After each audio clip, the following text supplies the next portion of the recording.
Today, a national champion will be crowned here in season number 1 of the Kansas Dynasty here on EA College Football 25. We are down to 4 teams left in the college football playoff, and today we'll go through both semifinal games, the Cotton Bowl and the Orange Bowl, and that will be followed by the national championship. We'll go from 4 teams now to 1 by the end of the episode. In the last episode, we went through the second round of the playoff. We started at 8 teams, and we now sit at 4. We had some pretty exciting games in round number 2, including a close finish between Texas and Miami. Michigan and Utah decided by a singular yard. Ohio State's offense getting obliterated by Georgia. And of course, most notably, and the biggest upset of the playoffs so far, Kansas knocking off number 1 Oregon in overtime, 42-35. The Ducks have been the best team in the nation this year. They've got several future first-round picks on both sides of the ball. But in a matchup with the top 2 finishers for the Heisman Trophy, it was Jalen Daniels who outdueled the winner of the award, Dillon Gabriel. Of course, Devin Neal had a strong day through the ground. Lawrence Arnold had the game-winning touchdown in overtime, followed by a clinching interception by the All-American corner Kobe Bryant, his 7th interception of the year. Dillon Gabriel is known for his accuracy, and that was an issue for him. Obviously, Jordan James had the big start, but he quieted down in the second half. And other than a few big plays by Tez Johnson, the rest of the offense was quiet. Evan Stewart, a possible top 10 pick, was put on Kobe Bryant Island. Now defensively, Oregon made their plays up front. 6 TFLs and a sack and a half for Matayo Uiagalelei. 5 TFLs and a sack for Jordan Birch, the presumptive number 1 pick in this year's upcoming NFL draft. But it was not enough, and we are down to 4. The Orange Bowl between Michigan and Georgia, followed by the Cotton Bowl between Texas and Kansas, and then after that, the winner of both of these matchups will play against each other in the national championship. So let's not waste any time. Let's get this show on the road. We are headed to Miami, Michigan, and Georgia for a spot in the Natty. We'll start with Michigan, the 11th seed in the playoff. The lowest at-large team. They snuck in here over Rutgers, but they have passed the test so far. They blew out Notre Dame in South Bend. They snuck away from Utah right at the end. Utah, again, losing this game by essentially a singular yard. I think the biggest reason why Michigan has been successful so far in the playoff is that Alex Orji has stepped up his game. There were questions about him as a passer coming into the year, and he struggled early this season, but he has come along in a big way. Obviously, Donovan Edwards is a terrific running back. He has played quite well in the playoff. Samaj Morgan and Colston Loveland have produced, and the Michigan defense has been one of the best so far in the playoff, with guys like Josiah Stewart, Mason Graham, Will Johnson, amongst others, wrecking havoc. But it's going to be a challenge here for Michigan. Even though their offense has exceeded expectations so far in the playoff, they have not had to face off against a defense like Georgia. The Bulldogs have been a wrecking crew defensively. They were a little bit inconsistent on that side of the ball this year, but in the games that we've watched them, they've been very impressive. In the SEC Championship, Texas A&M only got 3. Ohio State in the second round of the playoff only got 7. Now, this offense has been up and down. We haven't really seen consistency from Carson Beck, who many people thought would be a first-round pick. He hasn't really shown that level of play on a regular basis. They've got some good skill position players with Trevor Etienne, Dominic Lovett, Dylan Bell, and Oscar Delp leading the way. But it's the defense that's obviously the shining stars of this team. Michael Williams coming off the edge, a likely first-round pick. Malachi Starks at safety may very well be the top player at his position off the board. These guys dominated the Texas A&M offense. They dominated the Ohio State offense. And on paper, Michigan is not as good offensively as either of those teams. But the Wolverine offense has produced so far in the playoff, and we'll see if they're able to keep it going. It's also a playoff rematch in the 2021 playoff in this very building, the Orange Bowl in Miami. Georgia ended up winning that game against Michigan prior to winning their first national championship under Kirby Smart, beating Alabama. We'll see if Michigan can get revenge. Some of the true freshmen on that roster are now seniors, including running back Donovan Edwards.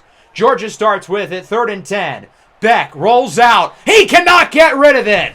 Sacked on the play, it's Ernest Hausman who brings him down. It looked like Beck wanted to send it for the heavens, but he's unable to get the ball out in time. And Michigan gets the stop. Rayshawn Berry, the big defensive tackle, was there as well.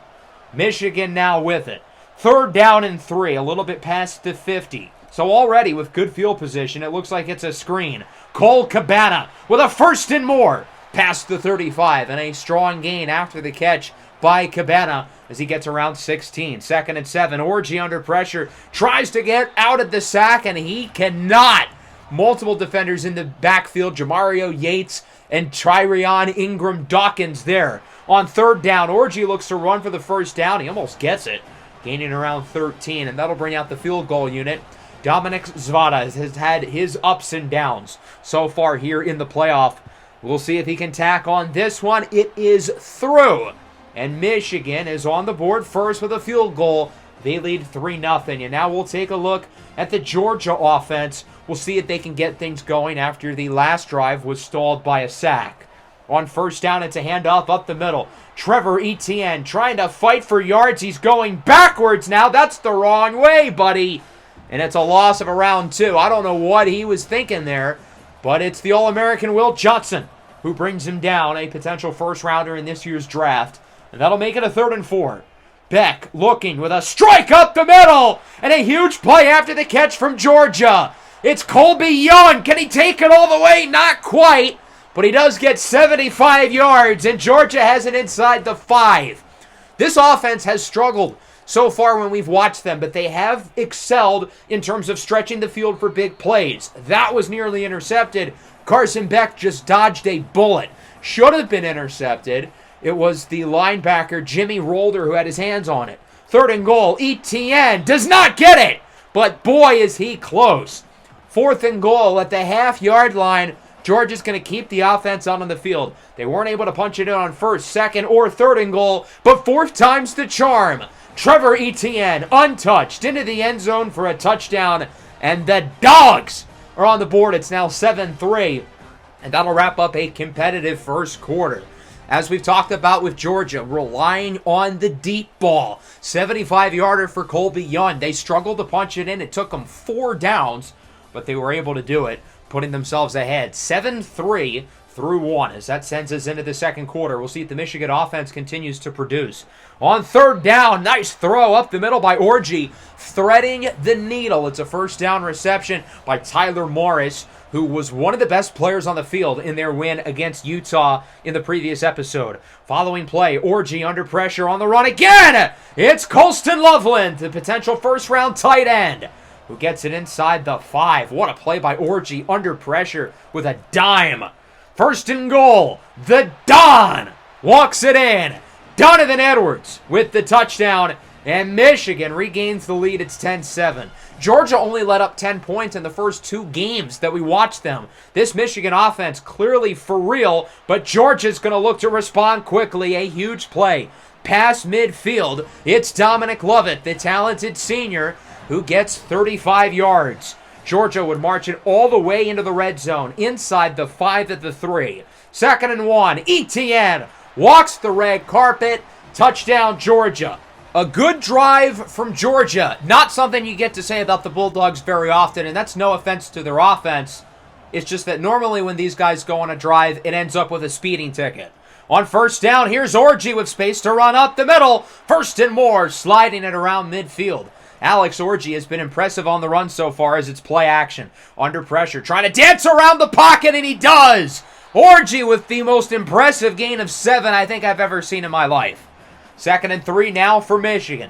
Late in the half. Orji, clean pocket. He's got Tyler Morris, who brings it to around the 15-yard line. Michigan answer the billing here with this 2-minute drill. Orji, end zone, touchdown, Michigan. A dot from Alex Orji, whose passing prowess continues to be oh so impressive. Frederick Moore with the score for the Wolverines, and it's 17-14. Georgia back with it, looking to take the lead. Here is Beck looking downfield. He's got his tight end, Oscar Delp, the All-American, who gets it near the 40, and the Dogs call timeout. 2nd and 6 now for Georgia. This clock continuing to tick late in the second quarter. It's Oscar Delp again. Safety takes the wrong angle, and he is gone. Touchdown, Georgia. A 58-yarder for Oscar Delp, and the Bulldogs are back ahead. Again, Georgia living and dying by the deep ball. Michigan's got to focus on having multiple defensive backs underneath because that's the only way the Georgia offense has been effective. Here's Edwards. Final play of the first half. It's a big run, but it won't really matter. And that'll do it here for the first half in South Beach. A really exciting start. 21-17, Georgia with the lead. We have not seen the Georgia offense with this type of energy in the two games that we watched against A&M and Ohio State. Their offense at times was lethargic and inconsistent, minus a couple of big plays in the passing game. But on the flip side, their defense has allowed more points than they did in those last two games combined. And part of the reason is that they are not getting home trying to sack Orji. He's been able to escape pockets and run for big gains like that one. Another impressive run by Alex Orji. We were not seeing Will Howard or Connor Regman do this. Normally it was Georgia finishing these sacks. Orji now looking deep. It's broken up, incomplete. Malachi Starks, if another potential first-rounder makes the play. That'll bring out Tommy Doman and the punt team for Michigan, looking to pin him deep, and we've got a flag! Georgia, what are we doing? For a program that has such an upstanding culture with such non-troublemakers on this team, you'd think they would avoid something like this. Jonel Aguero is called for the flag, and sure enough, just plays later, Donovan Edwards takes it the distance for a touchdown, and Michigan takes the lead. 32-yard score for Edwards, his second of the game, and it's 24-21, directly a result of the roughing the punter call. Georgia now with it, 3rd and 10. Beck, his pass is broken up, and it's dropped. So Michigan gets the stop. They get it back on offense, looking to add to the lead. Here's Orji on 3rd and 7. Dances around, looking to run with it once more. And Alex Orji slides for another first down. He has it past the 30. Michigan looks to be moving it nicely into the red zone. Orji with a strike. It's Frederick Moore, his second touchdown of the ball game. And the Wolverines are up by multiple possessions. And that'll wrap up the third quarter. The penalty call on the punt led to a huge momentum shift in favor of Michigan, and Georgia hasn't been able to respond. Michigan scored just a few plays later, and since then, everything has gone their way. They're now up by 10, and Georgia's got to get something going quick. 3rd and 2. Here is Etienne. He is stuffed. Mason Graham, the All-American and future possibly top 5 pick, brings him down behind the line of scrimmage, and the Wolverines have it back. Donovan Edwards down the field, wrapped up inside the 20. A big run for Edwards. Michigan in the red zone. They are looking to close out this game quick. Orji on the run, scrambles to the right, dives into the end zone for a touchdown. Folks, there's an Orji in the end zone. Michigan has outscored Georgia 21-0 in the second half, and it is a 3-score lead. Georgia has completely fallen apart, and now there has to be a sense of panic for them offensively as Dylan Bell gets the first down conversion. 3rd and 10, under 5 minutes to play here in the fourth. Beck looks to throw it, lobs it up downfield. Broken up, incomplete. He was looking for Colby Young, but it was deflected away late. 4th down and 10. Obviously, Georgia's going to have to go for it. Beck looks to throw it, has time, sails it deep, tipped and incomplete by Will Johnson. So Michigan gets the stop. We'll see if they can get one more score, ice this game for good, although since they're already up by 3 scores, I don't really think there's much to worry about. 2nd and 9 here for the Wolverines with under 3 minutes to play in the fourth. Obviously, the Wolverines are taking their time. It's Donovan Edwards to the left side. He gets a couple, and Edwards is hurt. That might be big. Michigan losing arguably their best offensive player late in this game. And going into the national championship, if Edwards is out, that would be a huge deal. 3rd and 6. Orji is sacked. Finally, Georgia finishes a play. Christian Miller brings him down. It's been almost 4 quarters since they got a sack. Better late than never, I guess. And that'll bring us to the 2-minute warning. Here's Dominic Zvada. 48-yard try here, looking to put Michigan up by 20 late in the fourth. His kick is good. 41-21. Michigan has now outscored Georgia 24-0 since halftime. 2nd and 23. Beck is picked off, and that'll do it for good. Michigan is going back to the national championship. Zeke Berry with the interception, and the Wolverines are going to the Natty for the second consecutive season. Last year, Michigan was the number 1 team going into the playoff. They were undefeated. They were expected to win the whole thing. But this year, it's completely different. They had 4 losses going into the playoff. No other team had more than them. But the Wolverines continue to shock the world. They upset Georgia. The emergence of Alex Orji has been unbelievable to watch. He has now played well in all 3 games. Texas A&M and Ohio State have 2 great offenses. They couldn't get anything going against Georgia's defense. But today, the Michigan offense was stout. And we've got to start with Alex Orji. My goodness, was he impressive. He was accurate through the air, didn't make any bad throws, pushed the ball downfield, and as a runner, he was dynamic. Donovan Edwards also good as well, but his injury could prove to be a big deal, and if he does miss the Natty, it'll be Khalil Mullins who gets the start at running back. Defensively, they started slow, but they picked it up in the second half. Georgia scored 21 in the first and nothing in the second half. It was a tale of 2 for the Georgia offense. Carson Beck, much of the same throughout the year. He wasn't bad. He made the big-time throws, but he wasn't consistent. He missed a lot of throws as well. Now, I don't think the passing game's the biggest reason why they lost. They could not run it to save their lives. Trevor Etienne, 11 carries, 10 yards. That's not going to win you many games. This Michigan front is obviously dominant, and whoever plays them in the national championship, whether it's us or Texas, one of us is going to have our hands full, and that sets us up for the Cotton Bowl. Kansas and Texas. The Jayhawks look to keep the Cinderella run rolling. Nobody thought they'd make it this far. Nobody thought they'd make the playoff. Nobody thought they'd get out of the first round. And for damn sure, nobody thought they would beat Oregon. But here we are.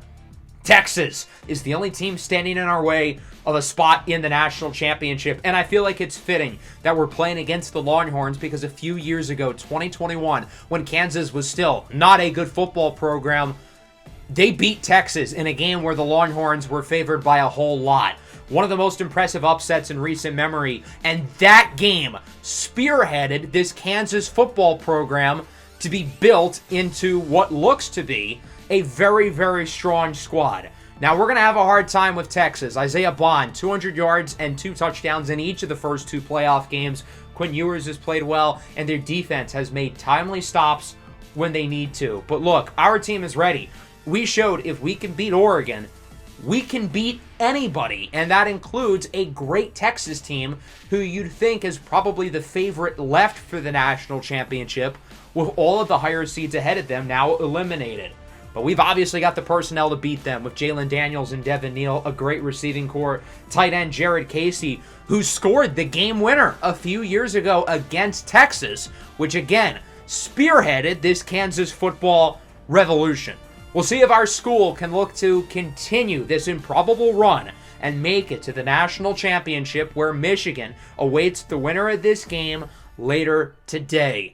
Our team feels like the team of destiny.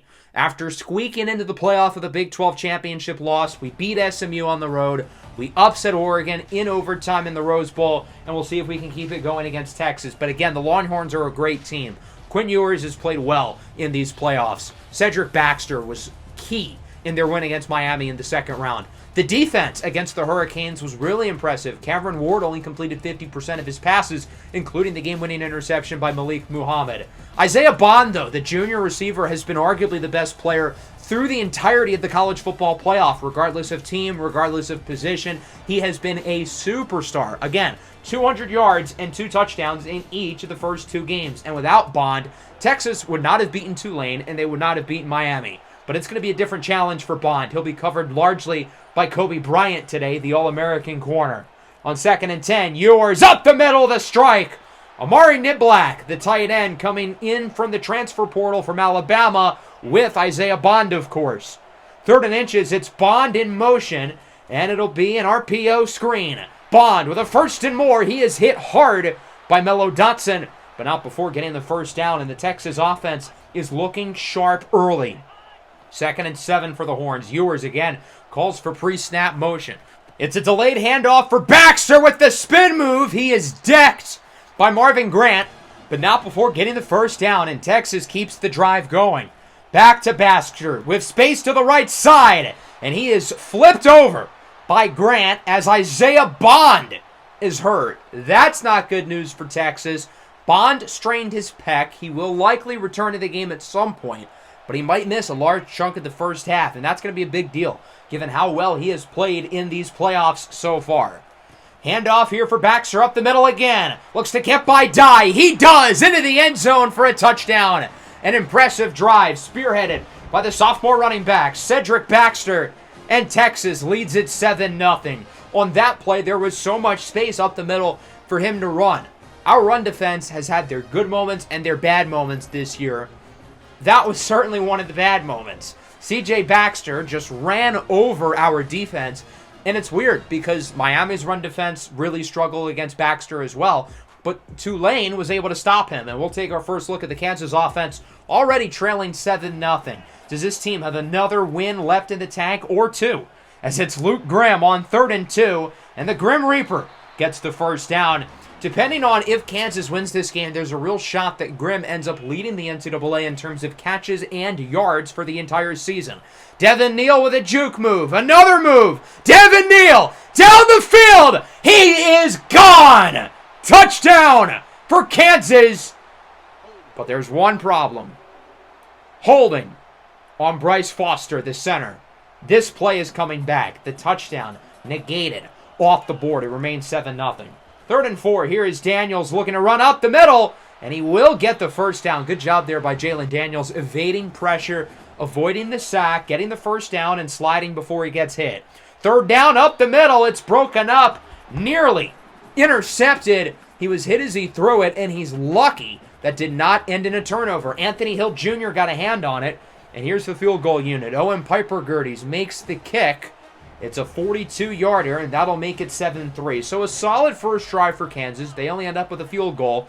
Texas gets it back late in the first. 3rd and 5. It is caught, but out of bounds. Now, this play is actually going to go under further review. And as you'll see here, it looks like Jonte Cook, the former 5-star recruit, got at least 1 foot in bounds. And remember, in college, you only need 1 for it to be considered a catch. Play would be reversed. First down for the Longhorns. Play action fake. Ewers looking downfield. An impressive catch. It's hauled in by Silas Bolden, who's able to convert for a first down. 2nd and 7 nearing midfield. The Texas offense producing here in this first quarter. Short throw, and it's Golden who is smothered. In the backfield, Kobe Bryant and O.J. Burrows, the senior defensive backs, bring him down. It's a loss of a yard or two, and that'll make it 3rd and 9. And that play will start the second quarter. 7-3 through 1. Both offenses looking solid. Texas has been able to pass their test on offense with flying colors. Cedric Baxter on the ground has been terrific. But as we go into the second quarter, we've got a big 3rd and 9 to start things off. Ewers looks to throw it. Clean pocket. Now under pressure from Brooks and Brinkley, and he throws it away. So the defense gets the stop. That'll lead to the first punt of the game, and Kansas has it back on first down. Devin Neal smothered for a loss, as it's going to be a loss of around 3. Wrapped up on the play by a couple defenders. I think it was Derek Williams who led the way. And on second down, Daniels tries to get out of the sack. He cannot. It's Ethan Burke who leads the way. Trey Moore, the All-American, and Jere Bledsoe, both there as well. Half a sack for the 3 of them, and it's 3rd down and very long. We're just going to run the ball, try to avoid the safety, but it's actually a really strong gain for Sevion Morris, and he gets around 15, but that's not going to be enough to get the first down. We'll have to punt it away. Texas has it back. Isaiah Bond back in the game. It's a screen on first down for C.J. Baxter. Breaks a tackle, and he will get the first down. Baxter has been the best player on the field. He has been legitimately terrific for the Texas offense today. Following play, short throw. Golden trying to get by Burrows. He does, but you're not getting by Marvin Grant and others. Grant, number 6, leads all of college football in terms of total tackles this year. Ewers, play action. He has Amari Niblack with a first down. A huge conversion. That was a 3rd and long. And Niblack keeps the drive going. Texas now with it in the red zone, looking to add to the lead. Ewers, short throw for Golden. These plays for Golden behind the line of scrimmage have not worked at all. Kansas has read them perfectly. 3rd and 11, they go to the ground. The Jayhawks don't see it coming, and Baxter nearly gets the first down as a result. Luckily, the defense is there to stop him, and that'll bring out the field goal team. It's Burt Auburn who's going to make it a 10-3 ball game. Interesting decision here by Texas to kick rather than go for it. You can certainly make the rationale here on 4th and 2 inside the 5, but they'll take the points, make it a clean 7-point game. Kansas back with it. 3 to go in the first half. Here's Daniels on the run. Slides for the first down past the 40. The Kansas offense has moved the ball down the field somewhat well. That first possession, they look strong. Obviously, the second drive, not so much with the bad field position, as Neal converts on 3rd and inches. We haven't really been able to run the ball consistently, but we do get that one for a first down. 3rd and 7. Daniels has to throw out of the sack, and it's incomplete. That was Trey Moore with the pressure, and Texas gets it back with around 90 seconds left in the second quarter. Ewers on the run, a strike for Matthew Golden. Really impressive throw. That'll be a first down. 2nd and 10 now. Ewers looking downfield. It's Baxter. Nobody in front of him, and he is gone. 63-yard touchdown for Cedric Baxter. Texas leads 17-3. Defensively, it was a completely broken play, and Texas knew it. That was supposed to be a cover 4. I know it didn't look like it because there's no safeties back there, let alone 2.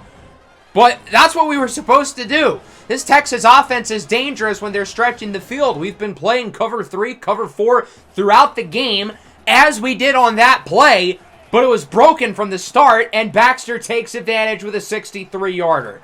Kansas back with it. First down for Devin Neal. Got to get something going before the end of the first half. We do not want to find ourselves down 17-3 going into half, but this offense has been incredibly inefficient. Now there's a nice play by Deshaun Hanukkah. He gets it to the 45. Following play, Daniels under pressure, looking to run with it to the right side, and he will get the first down, sliding at around the 35. So now that the offense has a sense of urgency, they're actually moving it down the field kind of well. 2nd and 10. 10 seconds to go in the half. Kansas with one timeout as it's broken up with just 5 seconds to go. And rather than kick the field goal, we're going to keep the offense. Daniels under pressure. He's picked off. Andrew Makuba, the transfer from Clemson, with the interception, and he is tracked down past the 40 by Logan Brown. The decision there was that we could have gone for a 52-yard field goal, but I don't think Owen Piper-Gerdes has the leg. Why not run another play, try to get closer to field goal range, or maybe even score a touchdown? And obviously, that did not come to fruition. Makuba jumps the route with the turnover. Jalen Daniels has been under immense pressure all day, and it has caused for an inefficient 8 of 19 start for him through the air. The run game hasn't been much better. Devin Neal, 6 carries, 16 yards, and it shows in the scoreboard. The offense only has 3 points. We have really struggled to get anything going on offense, and we need to early in the second half, or else this could get ugly. Texas has had some big plays. Obviously, the huge reception by Baxter, who has scored both of the Longhorns' touchdowns today, one on the ground, one in the air. It's been a dominant first half for Texas, who's on the verge of pushing this game to a blowout, but I'll tell you what, this team's not going to go out without a fight. Down by 3 with seconds left against TCU, came back and won. Down by 18 with 4 minutes left against Houston, came back and won. Down by 10 against Oregon, came back and won. This team is built for this. They are resilient, and they will not quit, as Devin Neal starts with the first down. 2nd and 10. Daniels has an open man downfield. It's Lawrence Arnold, dragged down past the 40. Now, we've got to start with a score on this drive, specifically a touchdown. Easily the most important possession of the game thus far. 2nd and 2. Daniels on the run. Under pressure, he can't get rid of it. Anthony Hill Jr.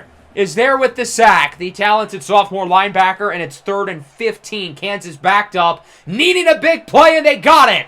Luke Graham with a first down to the 15-yard line. Maybe the biggest offensive play of the game for the Jayhawks as he gets 30. Kansas needed that one badly, but they've still got to end this possession in the end zone. Devin Neal on 1st and 10. Bounces off a blocker. He's in for a score. And just like that, it's a one-possession ball game. I don't want to get ahead of myself because we sure looked bad in the first half, but that is the exact start to the third quarter. that this team needed. They knew they had to get going immediately or else this game could get ugly. A huge third down conversion for Luke Grimm, followed by a 16-yard rushing touchdown for Devin Neal. And with that, it's 17-10. Now we'll see if the defense can make a play. 3rd and 4. Ewers under pressure, and he throws it away. So the Kansas pass rush smothers him in the backfield, bringing him down, and they'll get it back on offense. A picture-perfect first few minutes to the third quarter for Kansas, but we've got to keep it going. 2nd and 8, Daniels on the run, scrambles with it, first down nearing midfield, sliding at the 47-yard line. Good run for Daniels, who has been effective on the ground, unlike Devin Neal with the exception of that last drive. Daniels on first down. He's under pressure, launches a bomb! It's Casey, the hero against Texas in 2021. And he gains around 40. Jalen Daniels probably should not have waited to throw that ball so long because Casey was wide open the entire time. He kind of hesitated there. I think he was expecting somebody to eventually cover Casey. Nope. Nobody did. I don't know why, but nobody did. After the gain of 40, it's first down. Daniels on the option. He's able to break a tackle, but still loses a yard or two. Texas reads the play perfectly, and so that'll make it a 2nd and 11. It looks like Daniels calls for an audible, and he will look to throw it. He's going to scramble with it to the left side. He's got plenty of rushing room. And why are you celebrating? Go in. Okay, thank goodness it's a touchdown. We're tied. He probably shouldn't have been high-stepping at the 5-yard line, but he does a good job of making sure he holds on to the football as he walks in. That's his 15th rushing touchdown of the year, and that is tied for the lead in all of college football. Trey Moore caught up to him at the end. But a good run there by Daniels, and look at that score. After the first half, we thought we were in trouble. Now it's tied at 17, an entirely new ball game. Texas looks to respond. What a catch. It's Matthew Golden mossing the defensive back for a first down. Texas looking to get some momentum here on offense. Right now, all the momentum belongs to the Jayhawks. Ewers is sacked. Amani Maxson comes in off the blitz. Ewers didn't see it coming. He did break off the sack from Maxson, but luckily we were able to get Dylan Brooks into the backfield to finish off the play. 3rd and 9. Ewers under more pressure. Now he's not. And eventually Brinkley is there in the backfield, and he has to throw it away. Brinkley matched up with likely future first-round tackle Kelvin Banks Jr. as Kansas has it back, nearly intercepted again. Malik Muhammad had a pick 6 in his hands. 3rd and 10. Short throw for Devin Neal. Doesn't get much. Kansas wanted to go short there, wanted to give their guys opportunities after the catch. Doesn't work. Horns back with it. Nice diving grab for a first down. It is hauled in by Silas Bolden. And that'll wrap up the third quarter. Minus that last offensive possession, that third quarter could not have gone better for the Jayhawks, who outscored Texas 14-0. And we are tied with 1 quarter to go. Going into halftime, this team was in big trouble, but they have responded. Rushing touchdowns from Devin Neal and Jalen Daniels. The defense has looked really good so far with a few stops. Can they get another one here early in the fourth? It's Isaiah Bond. Breaks the tackle, and he is loose. The legend of Isaiah Bond continues, and Texas takes the lead early in the fourth. It's a 53-yarder. Isaiah Bond has been quiet today, albeit he had the pec injury back in the first quarter. But he has taken a trip to Kobe Bryant Island, and he's just been taken off the island. Bryant wasn't even covering him that play. It was Mello Dotson who's unable to tackle him. And then Bryant comes into the fold. He's unable to catch up. And Texas regains the lead. The reason why Texas won their last 2 games was because of timely second-half touchdowns by Isaiah Bond. They get another one here, and it's 24-17 as Devin Neal loses yards on the play. Now it is a 3rd and 10. Daniels looks to throw it. He has a clean pocket. Looking up the middle, it's Trevor Wilson. Zigzagging through defenders to the 50. It's officially a gain of around 32. Trevor Wilson, the senior receiver, has been one of the unsung heroes of this offense, as this one is broken up, incomplete, but we've got a flag. Defensive pass interference. He was looking for Arnold, who was smothered by Gavin Holmes, and Kansas will accept the penalty. They'll take the first down. Now at around the 31-yard line. Offense looking good on this possession. Neal to the left side. He will get the first down. Devin Neal has had a really productive second half after obviously a shaky start. 2nd and 2. Play action. Daniels hit as he throws. Looking for the end zone. We're tied again. Lawrence Arnold with the touchdown. He has been a touchdown machine in these college football playoffs. He had 2 against SMU, 1 against Oregon, the game winner in overtime, and now 1 here to tie it at 24. Texas back with it, looking to gain the lead. Not much time left here in the fourth, around 5 minutes. Why is Baxter wide open? He annihilates the defender and is lit up by Mello Dotson past the 50. Big play for Baxter, 3rd and 3. Back to him, doesn't get it. Cornell Wheeler brings him down, and Texas is going to have to kick the field goal. Burt Auburn on to kick it for the Longhorns from 51, and the lead nearly blocked by Dilworth, but it's good. Texas leads 27-24, but the defense gets to stop. Offense will get a chance with it. 3.5 minutes to go. 3rd and 6, down by 3. Daniels under pressure, hit as he throws by Trey Moore. And on 4th and 6, we're not going to do anything stupid. We're going to punt the ball. And because of that, Texas now has a chance to win the game. I hate that this game is not in the hands of Jalen Daniels any longer, but instead the defense. But I think going for it there on 4th and 6 would have been a pretty bad decision. And so Texas has it back with a little over 3 to go, looking to chew some clock and punch their ticket in the national championship. As Baxter starts with a gain of around 5, he's wrapped up by Dotson. Kansas not using their timeouts yet. I imagine they will after this play, though. 2nd and 5 now for the Longhorns. It's an RPO. Isaiah Bond with the first down reception, and Kansas will call the first of their 3 timeouts. If Texas just plays smart routine football, they should win this game. Following play, 2.5 to go. Here is Baxter. Fumble! It's picked up by the defense! Marvin Grant recovers, and Kansas keeps the season alive! It's Devin Dye who comes in to force the ball away from Baxter, and this Cinderella season will not go away. Let's look at this replay. We got to make sure this is actually a fumble. Devin Dye, the junior, with maybe the play of the year for Kansas. And as we look at the replay, kind of a tough angle, but it's a close call. Let's take a closer look. Right there, his knee hits the ground and he still has possession of the ball. But there's no review, and we've got to run this play quickly so they don't change their mind. Sure enough, we're going to get the ball out. It's Savion Morrison who gets a couple. Wow, the officials made a blunder. That should have not been a fumble. And now we are gift-wrapped an opportunity to win this game as Devin Neal is out of bounds with the first down run with under 2 minutes left to play in the fourth quarter. Field goal ties, touchdown takes the lead. 2nd and 10. Here's Trevor Wilson with a first down, and the Jayhawks are close to field goal range. We still have 2 timeouts in our back pocket, and we want to be mindful of the clock. We don't want Texas to have much time with it on offense. Devin Neal inside the 20, out of bounds at near the 15, and he's over the century mark in yardage. So that will stop the clock. As on first down, it's Luke Graham on the jet sweep, outruns the defender, and gets the first down to the 5. And now we're going to let this clock go pretty much all the way down. 1st and goal. Devin Neal does not get it, but he gets closer to around the 3. 2nd and goal, under 50 seconds. It's Highshaw. Doesn't get it. Maybe a couple. 3rd and goal, at around the 3.5-yard line. Look at the clock. There's not much time left, under 30 seconds now. Jalen Daniels is letting this thing run as long as he needs to. Devin Neal does not get it, but he's close. And we've got the decision of the season. 4th and goal at the 2. Do you go for it, or do you take the points and tie the game? We're going to call the timeout with 3 seconds left. I think we did a really good job here of managing the clock, making sure Texas is not going to get it back on offense in regulation, regardless of what we choose. And Kansas has made the decision to send the field goal team out onto the field as Steve Sarkisian calls a timeout. We'll get a chance to rethink our decision, but we're going to stick with it. We're going to bring the field goal team out and try to tie the game.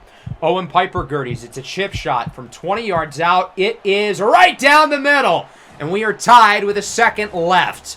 So the decision to go for the field goal was not an easy one, but the reason why I went this route is because we have struggled in short yardage situations throughout the entire game, and it showed here on the goal line. We had 1st and goal at the 5. Couldn't punch it in on 1st down or 2nd down or 3rd down. So who's to say we're going to do it on 4th down? I get that we were 2 yards away. Maybe if it was at the 1, I would have rethought it. But I don't trust us to get 2 yards, I've got to be honest. So Texas will kneel it. They feel more comfortable going for the Hail Mary than the kick return. They're not going to go for the Hail Mary, actually. It's a run play, and it's a gain of around 8 or 9 for Jaden Blue. And through regulation, this game is not over. We are headed to overtime. Kansas has lived in OT all year. We've had some wild games in overtime. The comeback against TCU. The 18-point comeback against Houston that went into 2 overtimes. The 5 overtime game against Kansas State. And then most recently, in our previous game against Oregon, only needed 1 overtime with the touchdown by Arnold and the interception by Kobe Bryant. So this is our 5th overtime game of the year. We're 4-0. Tails never fails, of course. Texas doesn't know that, and we're going to start on defense. The way I see it is, depending on what happens on this drive defensively, when the offense gets the ball back, they're going to know the situation. They're going to know if they need a touchdown or a field goal, and we'll be able to, I feel like, play call a little bit more freely, given that being the case. Is on first down. Here is Silas Bolden down the field inside the 5. Quick start to the overtime period for Texas, as it's now 2nd and goal at the 2. Baxter, he won't get it, but he's close. He's at around the 1. Now it's 3rd and goal. Can the Longhorns punch it in and strike first? Here in overtime number 1. Bond in motion. He gets it and he loses 3. Jeremy Robinson brings him down. Kansas saw that coming from a mile away. Texas has consistently looked to get their receivers the ball behind the line of scrimmage today, and they're going to take the points. Bert Auburn's kick is good, and so Texas does score. It's 30-27, but now our offense has a chance to win the game with a touchdown. Field goal ties, and if we don't score, we lose. On first down, it's a screen for Lawrence Arnold with blocks. Nobody's in front of him. He's got to beat one man, and he does! The season heard around the world will not stop! Kansas wins it in overtime and is going to the national championship.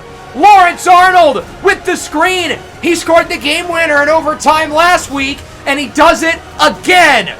Cinderella lives past midnight. The slipper still fits.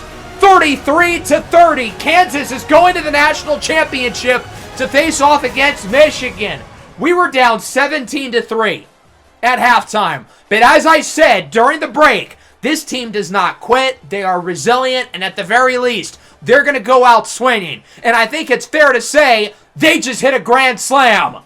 33-30 in overtime. The defense got a stop on the goal line, and then the offensive possession was pretty simple.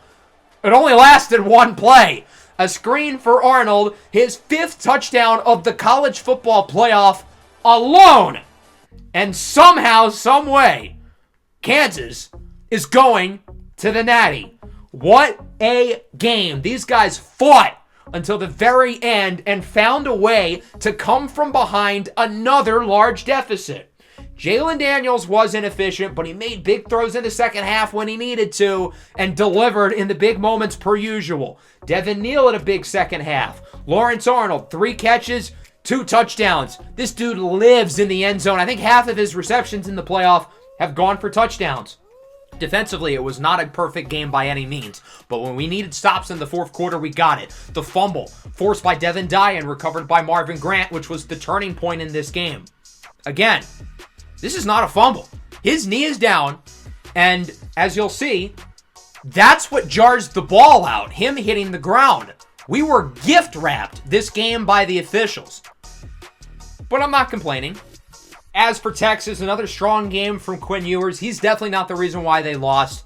He was tremendous in this college football playoff, and I think he has asserted himself to the 3rd projected quarterback in this draft, behind Jalen Milroe and Jalen Daniels in some order, and he might have played himself into the 1st round with all 3 of these games. Another guy who was really impressive was Cedric Baxter. Through the ground, through the air, he was their best player in this game. Isaiah Bond was also productive, but when Kobe Bryant covered him, Bond could not get anything going. Kobe Bryant is a superstar. Best defensive back in the nation, likely a 1st-round pick. He was terrific. Texas defense was good early, but they couldn't get stops when they needed to. We have won the Cotton Bowl, and we're going to the Natty, which again, don't forget, is coming up today in just a few minutes.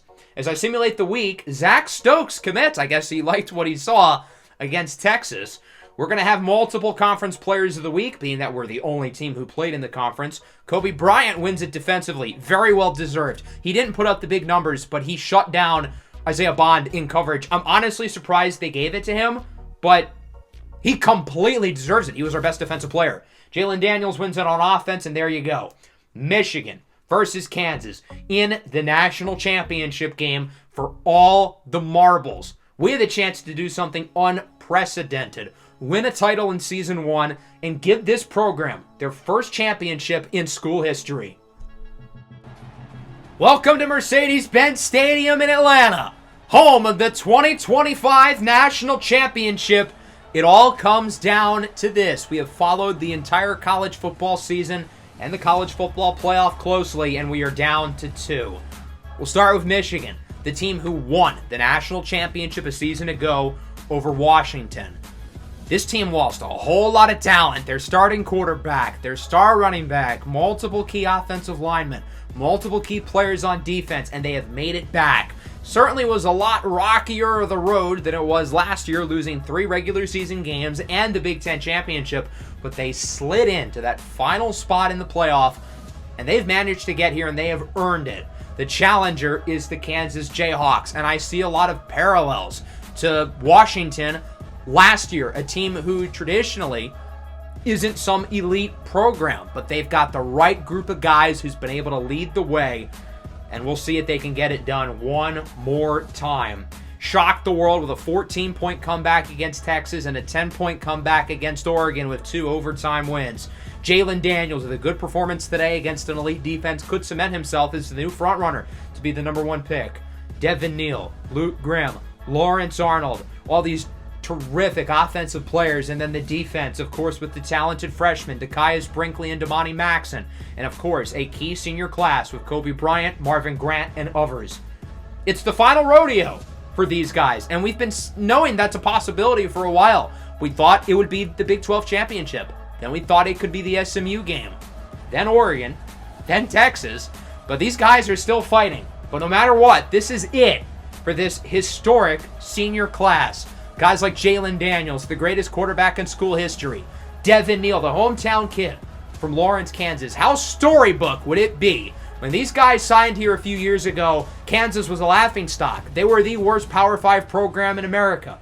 And now just years later, these superstar players have a chance to win this team a national championship, the first of its kind, with the inauguration of the 12-team playoff.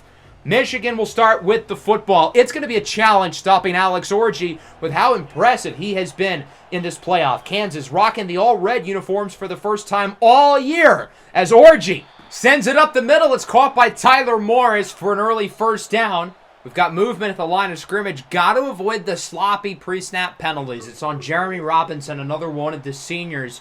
Close to 75% of our starters are seniors. This is the final rodeo for these guys, and obviously they want to finish right.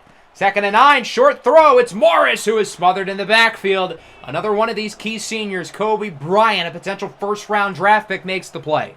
3rd and 10, Orji goes short. It's Khalil Mullings with a first down. We didn't talk about Donovan Edwards, but he will play today. They're going to limit his usage, but he is healthy and he will go despite the late injury against Georgia. Mullings with it inside the 5. A big run for Khalil Mullings, who's going to get a lot of touches today as we've got movement at the line of scrimmage. And this time it's on Michigan. A false start called against the Wolverines. They are pushed back at the 7. A key penalty as it's now 3rd and goal. Donovan Edwards does find himself in the backfield here with Orji. Colston Loveland, the All-American tight end in motion, goes from the left to the right, back to the left. Orji looks to throw it under pressure. He's sacked. Javier Derritt, the senior defensive tackle, brings him home. And this drive, which once looked like a shoo-in for a touchdown with how well Michigan was moving it down the field, it'll only end with a field goal. The kick is good for Dominic Zvada. They lead at 3-0, and we'll take our first look at the Kansas offense. Jaylen Daniels and Devin Neal, 2 of the greatest players in program history, playing their final game as Kansas Jayhawks before they enter the NFL. We'll see if they can finish their careers off with a natty. 3rd and 4. Daniels rolls to the right, on the run, gets a 1st and more. A big run for Jaylen Daniels.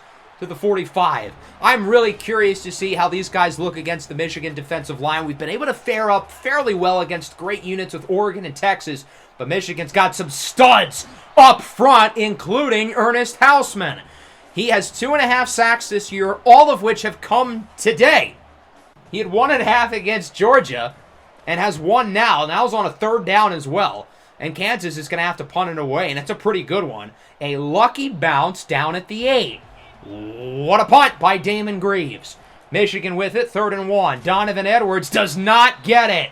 Marvin Grant, the best tackler in the country, brings him down, and that'll lead to a punt for Michigan. But before that, the first quarter is in the books. 3-0. Both defenses looking stout. Kansas with the big red zone stop leading to a Michigan field goal. And otherwise, neither offense has been able to get much of anything going. We'll see if Kansas can start rolling in the second quarter. The Kansas offense has been slow to start games in the playoff. They didn't score in the first against SMU. They didn't score in the first against Oregon. They only scored 3 in the first half against Texas, as Brandon Hillman is in the backfield with a sack for Michigan, and it's now 3rd and 8. Daniels looks to throw it. He's under more pressure, looking short. It's Luke Grimm with a first down, and he gets it past the 45 to the 40.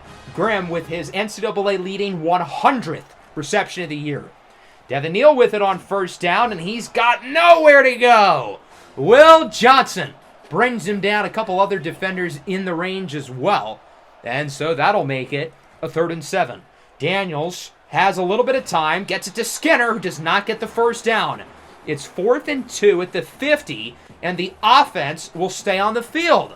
They could go for the kick and tie it, but Kansas is going to be gutsy. They give it to Devin Neal, who barely gets it, with Mason Graham bear hugging him down, but he does convert the first down. Neal back with it, loses 3. 6 carries, 7 yards. He's had nowhere to go. Ernest Hausmann brings him down. He's been flying around the field.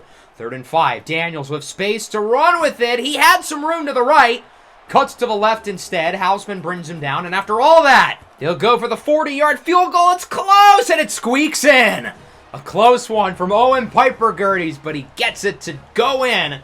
And we're tied at 3. Piper Gerties, of course, with the game-tying kick at the end of the regulation against Texas in the Cotton Bowl. Now he gets Kansas' first points of the day here in the national championship, and we are knotted up at 3. Michigan back with it. Orji keeps it on the read option. Orji, oh my God, what a stiff arm! Devin Dye goes flying. Dotson can't bring him down. Neither can Bryant, but he does push him out of bounds. Orji is just so big and so athletic. It's so hard to bring him down, and we saw this against Georgia. A big reason why the Michigan offense was so successful is because Orji, instead of getting sacked, was able to turn them into big runs. Nice throw and catch. It's Samaj Morgan who gets the first down, and the Wolverines are getting themselves a nice drive going. 2nd and 3, late in the half, Orji breaks off another sack, 1st and more, dives in, and he is just shy, gets it to the 1. 1st and goal now, Michigan looking to punch it in. Donovan Edwards is in for a score. The first touchdown of the game. It took nearly the entirety of the first half, but it's the Donovan Edwards, who has scored in all 4 playoff games, makes it 10-3 Michigan. So Kansas now gets it with 35 seconds left, looking to potentially tie this game or at least make it closer. But Daniels is sacked again for a 4th time in the first half. It's Josiah Stewart with his 13th of the year, and the Jayhawks call a timeout. 2nd down and long. Daniels looking downfield. He's got Lawrence Arnold with a first down nearing the 45. Daniels has very rarely had time to throw it. Our offensive line has gotten demolished, but when he has had time, he's been really impressive. On 2nd down, no time again, sacked once more. Ernest Hausmann flying around the field, his 2nd sack of the game, and it is now 3rd down and 20. Here is Daniels with absolutely no time. He's sacked again. Josiah Stewart, Mason Graham, and Kenneth Grant are all there with the sack. Daniels appears to be very banged up. That shouldn't be a surprise. He has been sacked 6 times in the first half. Orji throws it up, and it's incomplete for Loveland. And that'll do it in a defensive battle. 10-3, Michigan with the lead here at halftime of the national championship. The story of this game has been the offensive line play. We have gotten mauled in the trenches. It has been tough sledding up front for Kansas. Jalen Daniels, I don't even know if he's been sacked 6 times all year. has been sacked 6 times in the first half. When he's had time to throw it, he's been exceptional. He's 6 for 7, and his one incompletion, he was throwing out of a sack.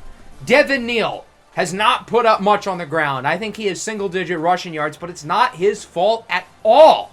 The offensive line has been brutal. The tackles have been bad. The interior has been bad. And we'll see if we can get something going in the second half. It's only a 7-point game. Neal fumbles, and it's picked up by Michigan. The Wolverines open up the third quarter with an early turnover. Josiah Stewart recovers, and guess who it is with the force? Ernest Hausman.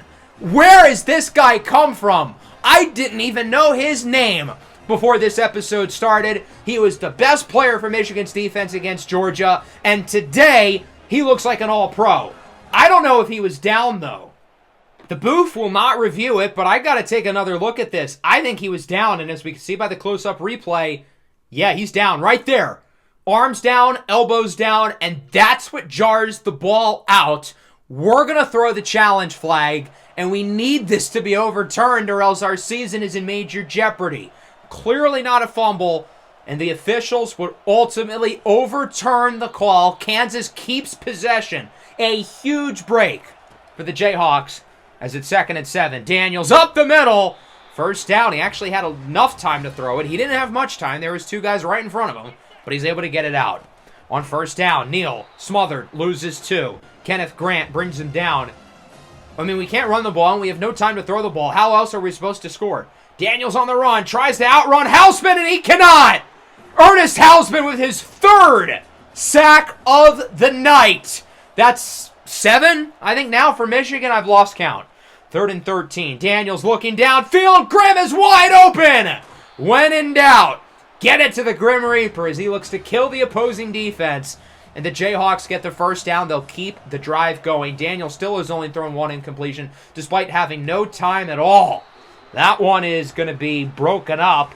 Sevion Morrison can't hang on, and we're going to bring the field goal team out, try to bring the lead within 4. 49-yarder for Owen Piper-Gerdes. It is good. He made it. I did not think that kick was going in. We got lucky. Owen Piper-Gerdes barely slips another one through. He's 2 for 2 today. But both of his kicks have been awfully close to the left. And this one just barely squeaks in. And it's 10-6. At the very least, the offense scores.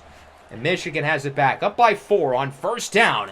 This one is caught by Tyler Morris with a nice play after the catch. Wrapped up by Marvin Grant and friends. Grant with around 140 tackles now on the year. Play action. Orji on second down. Has space. He'll run with it. Alex Orji slides near the 25. It is hard to bring him down even when he is facing pressure because he's so fast and elusive. Orji hit as he throws, picked off in the end zone. Mello Dotson with the interception. Now Kansas is going to get it at around the 4-yard line. Not great field position, but we will take those. Mello Dotson with his 3rd of the year. Obviously, Kobe Bryant has gotten much of the attention this year as the elite corner. We haven't really said his name much today because Orji is smart enough not to throw the ball near him. Don't forget about Mello Dotson. He's a strong player as well. Good coverage there deep. And he snags it away with the pressure on Orji. Kansas gets it back. It remains 10-6. And the Jayhawks have a chance to take what will be their first lead of the game. On 3rd and 5. Neal to the outside. Had some space. As you can imagine, though, doesn't get much. We've got a flag, but it's not going to matter. It's going to be against Bryce Foster. He's called for a holding. Michigan will wisely decline the penalty. Kansas punts it. And the Wolverines get it right back. So the interception really does not prove to be that big of a deal. As on second down, short throw. It's a loss of a few. He was getting it over to the talented sophomore Frederick Moore, but he loses 2. 3rd and 11. Orji floats it up. Loveland makes the play, and he brings it inside the 5.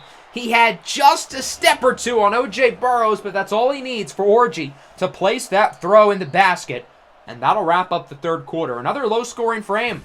The only points in this one, a Kansas field goal. 10-6 going into the 4th. Michigan's got it inside the 10 with an opportunity to make it a 2-score lead.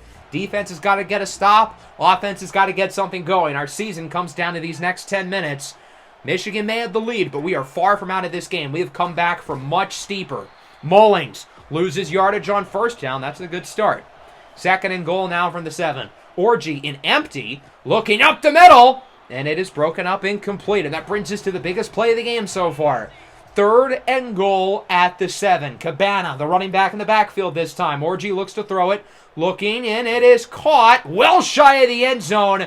Kobe Bryant with great coverage on Samaj Morgan, and that'll bring out the field goal team. Chip shot for Dominic Zvada. His kick is good, but the defense gets the goal line stand in the red zone, and it remains a one-score game. Our offense has not gotten a touchdown all night. Now would be a pretty good time to change that, though. Play action. Jalen Daniels, hoping he gets enough time to throw it. On the run with a strike! And it's caught for a first down by Lawrence Arnold past the 40. 3rd and 5 now. Daniels looks to throw it. Tries to evade the pressure. He cannot! Mason Graham and Josiah Stewart again. The Jayhawks will punt it. They trust their defense. Michigan back with it. Khalil Mullings loses yards. We've got a flag, though. This one might come back even more, a holding against Michigan. And they're already starting this drive behind the sticks as we would elect to accept the penalty, making it a 1st and 20. They get back to the original line of scrimmage, and it's now 3rd and 10. Orgy looks to throw it. Under pressure from Watke. He's got room to run, and the Jayhawks stop him! Big tackle by Jason Gilliam, and Orgy is just a few yards shy of the first down marker.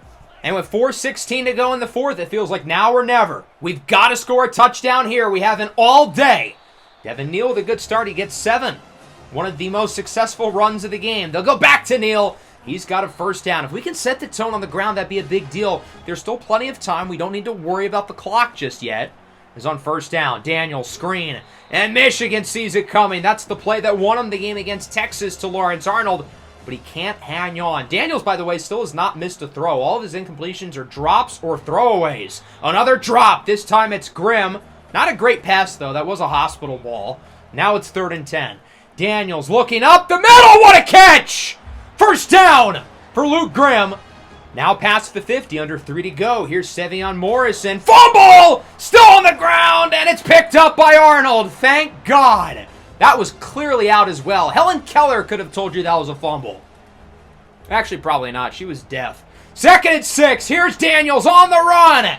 Gets the first down past the 30, and for the first time all night, the offense actually looks good moving it down the field.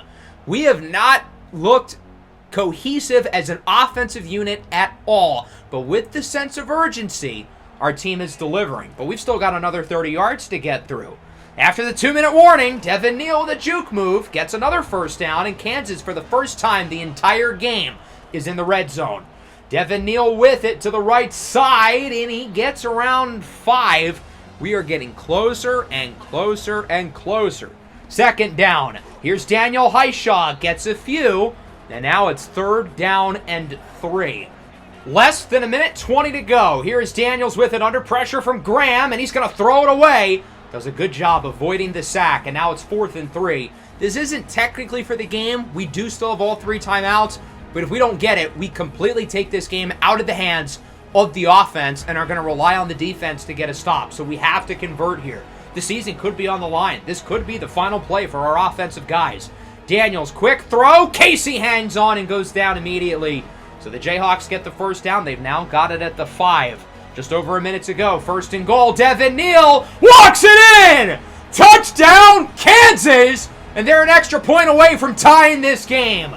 The Jayhawks have not scored a touchdown this entire game until the final minute. And we chose the right drive to finally do it. Fittingly, it's Jalen Daniels and Devin Neal connecting on the touchdown. And again, 1 point away from tying it up. The offense comes up big. The offensive line didn't completely sell, but Piper Gerdes has to make this kick. It goes down the middle. He's had a few scares today. That was not one of them. And we're tied at 13. The offense comes up big. Defense, it's your turn. You got 1 minute and 2 seconds to go. Michigan still with all 3 timeouts. All they need is a field goal to win the game. Orgy gets it to Loveland out of bounds for around the gain of 5. Doesn't gain much, but it also doesn't waste much clock. And he's out of bounds, which stops it. Actually, a gain of 6 is on 2nd and 4. They go to Khalil Mullings. He doesn't get it.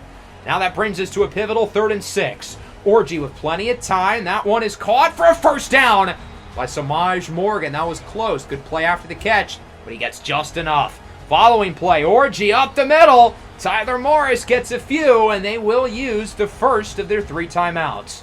2nd and 4. Orji with a strike downfield. It's broken up. Big hit by Marvin Grant, the big hitter. And now it's 3rd and 4. They converted earlier on the drive. Can they do it again? Orji on the run. It's caught! An impressive grab for a first down. I don't know how he hung on.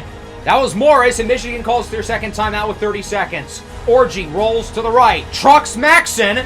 Might have fumbled it as he was hit out of bounds by Grant, but he was out of bounds. Clock stops anyway. And they're getting close. Now at the 41-yard line. On first down, it's a jet sweep for Samaj Morgan with space! Down the field! And he is gone! Touchdown, Michigan! Samaj Morgan puts the Wolverines ahead with just seconds to go in the national championship game. Samaj Morgan might have been the hero for the Wolverines. It's a 41-yard score off the sweep from Alex Orji. 20-13 with 19 seconds left, and we need a miracle. Trevor Wilson on the return gets it to around the 25 with 14 seconds. Now, Kansas does have all 3 timeouts. Hope isn't lost, but there's also not much left. Daniels with it on first down, looking downfield. He's got Grimm. That's a good start. Uses around 4 seconds, but it's a gain of roughly 14 yards, and they use the first timeout. Following play, Daniels under pressure, looking deep again. It's Luke Grimm, and he gets it to around the 33 with 4 seconds to go. We use our 2nd timeout. I don't think we're going to have enough time to run one more play and then go for the end zone. I think we've got to do it here.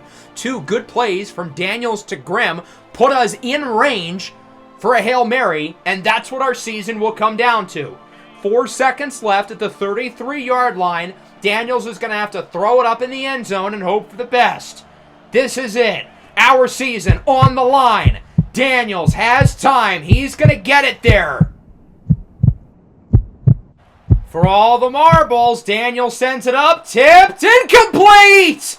And that'll do it. Michigan has won the national championship, defeating Kansas 20-13. And the Wolverines have done it back-to-back titles. And the dream is over for Kansas. The unbelievable Cinderella run falls just short.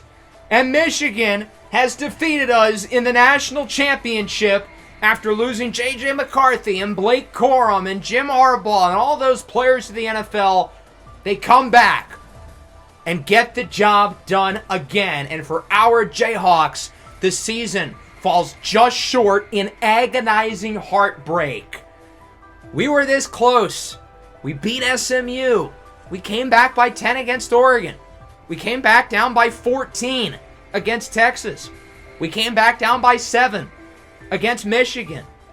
But the clock finally strikes midnight for Cinderella. She can no longer fit in the slipper. And Michigan has won back-to-back national championships. What a game, what a season, what a ride. But again, it falls just short. So we'll start with talking about this game in our perspective. We battled until the very end, and there's one reason why we lost, and one alone. The offensive line let us down. Jalen Daniels was terrific. He did not miss a single throw all game. All of his incompletions were drops or throwaways. He was terrific, but he was let down. Devin Neal, I know the numbers are not going to look great. He barely averaged over 2 yards a carry. He did not have a bad game at all. He made good reads. He didn't lead himself into big plays. He was let down by the offensive line. Luke Grimm played well, 6 for 106. Neal, of course, with a big touchdown late. Lawrence Arnold with some big plays, including the huge fumble recovery on that last drive that saved us. But it was the O-line. Logan Brown allowed 4 sacks. Bryce Campbell allowed 3. The interior wasn't much better. I feel like this doesn't really do it justice. It was everybody up front who let us down, the 2 tackles in particular, but it was a group effort. Defense. I get that they allowed the touchdown at the end and choked, but our defense was fantastic all day. We let up 13 points before that last drive. 20 points should have been enough to win the game. It's been enough all year, but it wasn't today. Alex Orji with another terrific performance. He is your college football playoff MVP. The leap that he made in this playoff was spectacular as a passer and as a runner. We were able to stop Donovan Edwards. I don't know if it was the injury or what, but he did not have a particularly good game. It was the Alex Orji show. He was their best offensive player. However, I don't know if I would say Orji won them the game. The defense did, particularly the front seven. Ernest Hausman, 4 TFLs, 3 sacks. 3 TFLs, 2 sacks for Josiah Stewart. Kenneth Grant and Mason Graham were all around the backfield. Graham had 10 tackles as a defensive tackle. That is unheard of. And our journey falls just short at the hands of the Wolverines. And we'll start by briefly talking about this season for Michigan, who wins this national championship, deservedly so. They were the best team in this playoff. They blew out Notre Dame, squeaked away from Utah, blew out Georgia, and squeaked away from us. Big 12 supremacy. But for our Kansas Jayhawks, it falls just short. This felt like the team of destiny. We were not supposed to be here. With all those close wins in the regular season, the critics said we can't hang with big teams. Well, we hung against Utah. We beat SMU. We beat Oregon. We beat Texas. But we don't get the job done here against Michigan. And it's unfortunate. These seniors put it all on the line. Jalen Daniels was hurt in the second half, was still terrific against Michigan. Devin Neal, Luke Grimm, Lawrence Arnold, Kobe Bryant, Marvin Grant, Mello Dotson, everybody else. Fantastic effort, but it comes up just short. Now, normally, in a franchise, if we lose in the championship or lose close to the championship, it's easy to say, this was a great year, and our team grew a whole lot, and we'll be right back at the top next year. But that's not the case with these guys. It's a senior-driven team. Basically, our entire core is filled with seniors. Now, of course, we've got some key younger players. Damani Maxson and Degias Brinkley were terrific as true freshmen. But otherwise, it is a senior-driven core. All of our key players, for the most part, are going to be gone. They're going to be in the NFL next year. And this team will look drastically different. And this core will be unable to win a national championship. And that's where the challenge of this series really starts. I picked Kansas knowing that it would be a really good season one. Did I think we'd make the national championship? No, I didn't. But it's still the same challenge because we don't know who our starting quarterback's going to be next year. Could it be Isaiah Marshall, the freshman? Could it be Bryce Easters, the junior? Could it be a true freshman in our recruiting class? Could it be somebody who comes from the transfer portal who we don't even know yet? We don't know our starting running back. We have one receiver on our roster. The defense as well will look drastically different. And next year is going to be a big challenge because his entire roster is going to be flipped upside down. And similarly to the Washington run last year, it almost doesn't matter that we made it this far because now we have to completely hit the reset button and start from ground zero. It's going to be a fun challenge. I hope you guys are ready, and that starts with the offseason. In the very next episode, our first full offseason of this series. Hope everybody enjoyed this episode and this season. I know it's not the way we wanted it to end. We were this close, but we fall short in the national championship against Michigan. Make sure to leave a like. Make sure to subscribe to the channel if you are new. And if you're ready for more Kansas Dynasty, I'm excited to talk about the future of this series in the next episode. Peace out.